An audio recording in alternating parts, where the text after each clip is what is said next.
Hi, it's Dr. Wu Di, and we're in the summertime in Florida, and it's hot.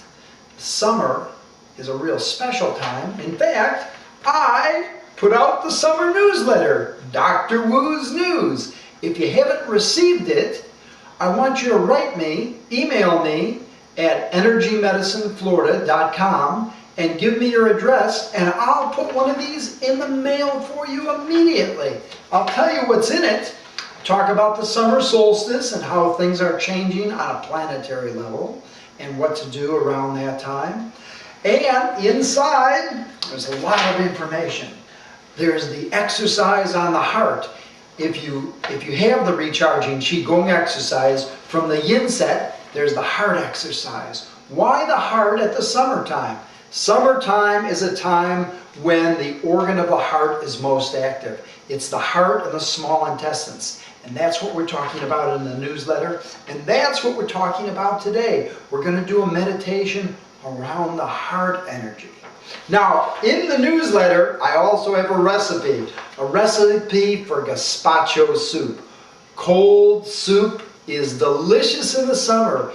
It has cucumbers in it that'll cool you down. It has tomatoes in it. It's a little spicy, and you're going to love it. So, write me, Dr. Wu Di, that's me, and if you go to energymedicineflorida.com, you'll see we have a lot of good stuff for you. Okay, so let's get started.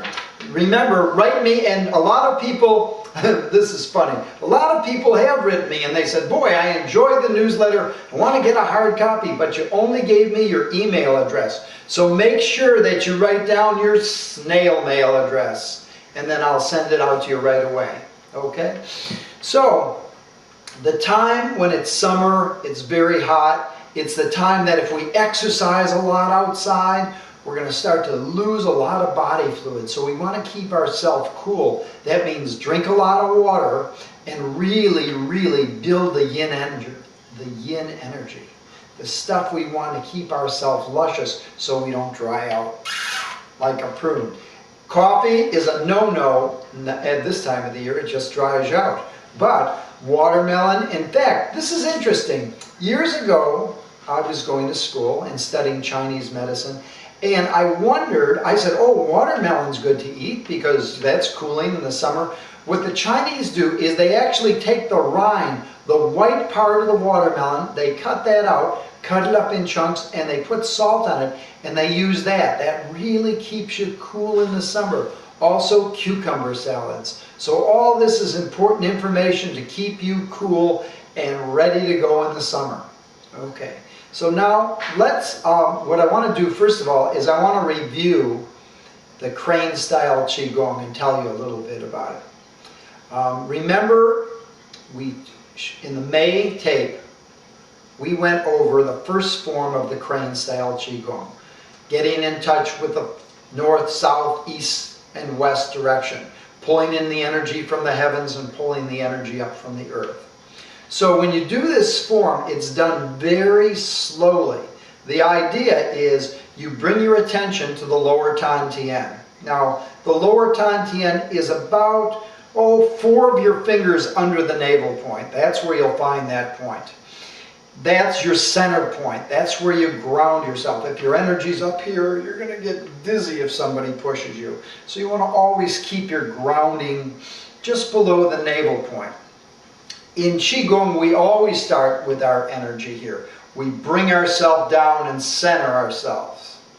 Now, when we're going to start the crane style Qigong or any Qigong, what we want to do is we want to move the energy from the yin, from the groundedness, we want to move it around and then into our hands and then start movement, the yang part.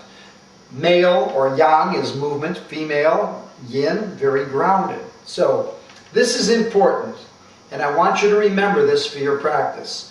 You start by bringing your attention to that lower Tan Tien.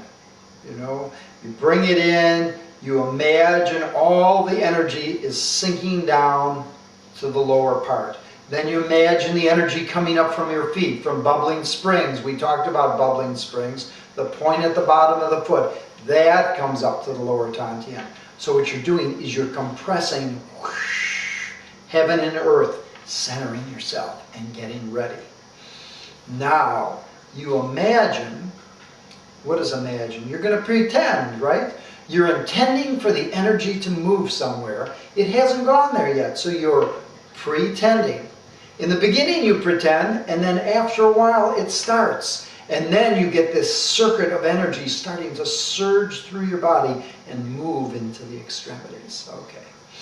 So, structure. Push the head back a little. Take in a deep breath. Bring it all down to the lower Dantian. If you can't get it, move your navel point in and out for a moment. Okay, now, put your hand on your navel, right under the navel, lower Dantian. Imagine all the energy sinking down there. Now imagine this energy like you have, they call it bubbling springs, the point right on the bottom of the foot. Imagine the energy coming up, and it's all settling there. Okay, now, the energy moves around your crotch, moves up your back to this large vertebrae. It's called C7, cervical 7. If you slide your hand down, you'll feel that largest vertebrae. Sometimes they call it the big hammer. And that's the point where the energy is going to move to. So it's moving from the lower Dantian up to that big hammer. And when it gets there, it splits. The energy splits and it moves into the center of both hands. Right in the center of the palm is a point called lagum, or pericardium point. So if you take your middle finger and put it down, it's that point. That's the point, like when the cartoons, when you see the sorcerer or the wizard, and he goes, whew, and he sends energy, that's the point of energy. So although that's imagination, and that's cartoons, it's something that's built into our culture. These are the powerful points. So you use this point if you're punching, use this point if you're massaging, you use this if you're projecting energy. This is a very important point. So in the beginning, you move the energy down, around, up to C7, and now it's in your hands. And then when you start, you're inhaling very softly, making sure your elbows drop, exhaling, and you're pushing. And when you push, your concentration's on that lagum point, right in the center of your palm. Inhaling again, softly. Exhaling. Inhaling. Very slow, like you're moving in water. Then your hands, remember, they move out to the side. So what I want you to do is I want you to go back to May's video, take that out and review it, and start to put in these little refined things. And as we go on the inner circle, we're going to get this really strong, and you'll see your hand chakras will open up in no time at all, and you're going to have a ton of energy. Now we want to prepare for the summer meditation, for the meditation of the heart. Now, when we do meditation, they always tell you to sit here, and they give you a lot of instructions. But this is important, and a lot of us don't think about it. Before you start meditation, you want to start preparing things. Like you want to shut off your cell phone. Why? Because you don't want it to be going beep in the middle of your meditation to disturb you.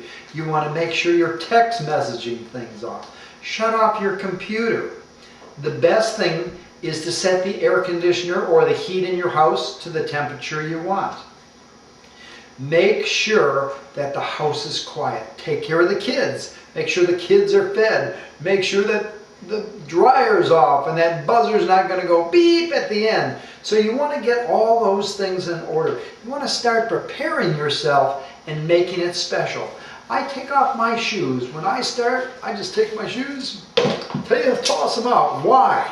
Well, because it lets your body know that you're not going out. You're going to start to relax. You're going to be home. Okay? Now, a lot of us, our bodies are uptight. We've got tension in our shoulders. We don't know what to do with this tension. I can't sit. I hear it all the time. Students call, they said, I'm just too uptight to meditate because my shoulders and my neck and my back. Well, you know the recharging Qigong. The Recharging Qigong is a book and a package that we put together a while ago. And why did I put this together?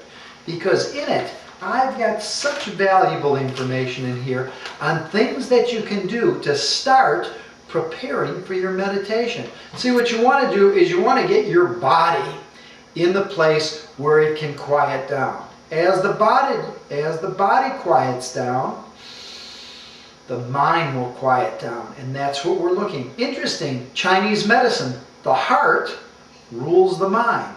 People who have some of the negative aspects of the heart, they're people who are rushing all the time. You can't sit still.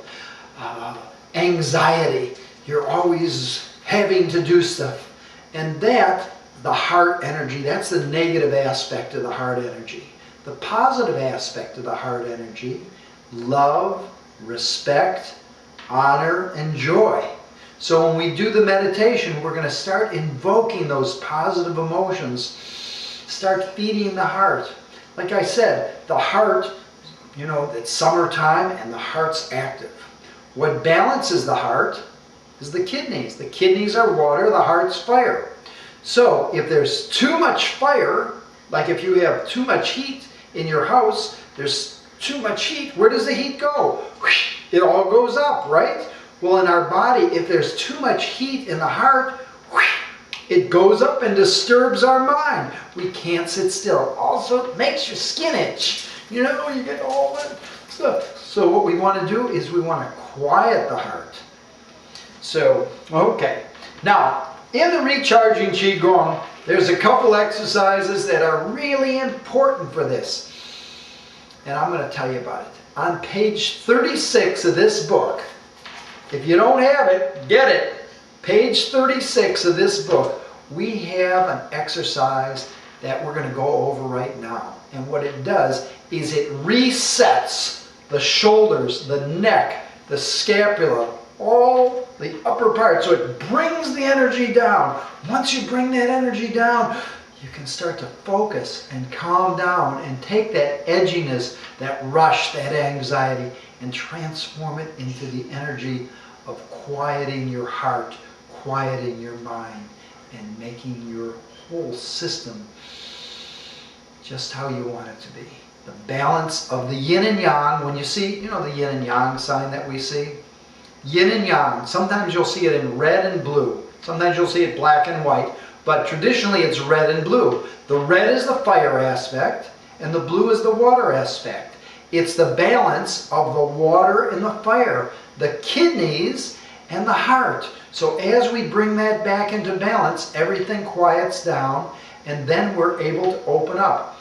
Part of the Qigong, which is very important and which will really give you the essence that you need inside, is the meditation. Okay? And we're going to go through the heart meditation now. Okay. So, first of all, let's do, if you have the book, go to page 36, open it up. There it is, page 36, let's see. Open it up and it'll tell you how to do it if you're not able to follow me. Okay, so here's how this exercise goes. First of all, I'm just going to walk you through it. You lift your shoulders up, lift them up a little higher, then you're going to pull them back, then you're going to squeeze in, like in the back right there, you're going to squeeze all that in. Whoa! Now you're going to pull the shoulders down and really squeeze and relax. And what that'll do is that'll relax your neck, your shoulders, your back, your arms. It'll just chill everything out. The instant we do it, our body will start to relax at a deep level. Okay, ready? Here's how it goes. And it's all done in an inhale. There is no exhale. It's going to be sniffing, sniffing, sniffing, sniffing. And then at the very end, after we squeeze, then we relax. Okay? Okay, you ready? Okay. So take in a breath. Inhale, bring the shoulders up. Inhale again, bring the shoulders up higher. Now, inhale, bring the shoulders back. Now, squeeze in. Squeeze. Squeeze. And now relax. And you'll just feel the tension just rolling off your body. The heart meridian starts here, right under the armpit, runs right out the little finger. So when we're doing the instant reset, boom, and we let go, we let all that drain out. Okay? All right, this is important in meditation too. You're going to sit on the edge of your chair. Your feet are going to be flat against the ground. You're going to slightly move your chin back. Take your tongue and put it up. Like if you see a baby in a crib sleeping, their tongue's always on the roof of the mouth. That'll connect the central and governing meridian. That'll allow the energy to move through your body so smooth. And then sometimes I'll put my hand in a certain meditation position. Sometimes I'll hold my thumbs like this. Other times I'll put my thumb under here. And in some of the further teachings, when we get into some of the other stuff, I'll talk about the different mudras. We'll do a whole thing on mudras. They're very interesting, and they're another way that we can cultivate the energy. Okay, so just place your hands on your lap, sitting on the edge of your chair, shins back. Okay, now imagine on the bottom of your foot where that bubbling spring point is, imagine the energy starting to come up. It starts to come up from the bottom of your foot, comes up to the lower Tantien. You're imagining energy, top of the head, right there. You're imagining energy coming in from the heavens, and that's traveling down to the lower Tantien too. Starting to allow your whole body to relax.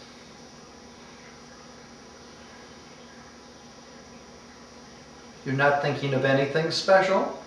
If a thought comes in, just let it come in.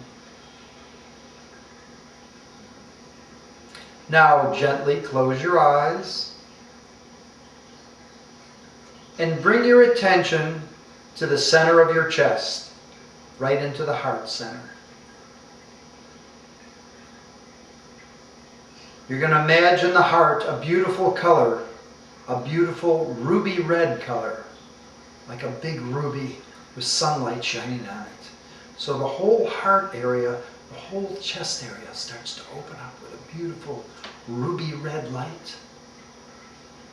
And you start to bring in the energy of this beautiful jewel.